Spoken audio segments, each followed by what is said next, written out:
Fourth, let me turn to pending bills. Mr. Speaker, in the last budget statement, I informed this House that the government plans to establish a pending bills verification committee to carry out a thorough analysis of all stock of pending bills for the period 1st July 2005 to 30th June 2022, and formulate measures to stop accumulation of pending bills going forward. Mr. Speaker, as you are aware now, His Excellency the President inaugurated the pending bills verification committee in November 2023.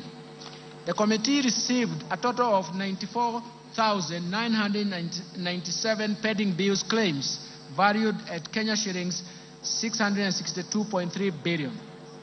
Analysis of the pending bill claims submitted by MDAs is ongoing. The general public has been given an opportunity to submit any pending bill claims owed by the national government.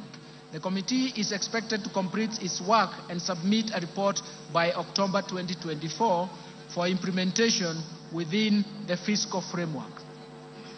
Fifth, the national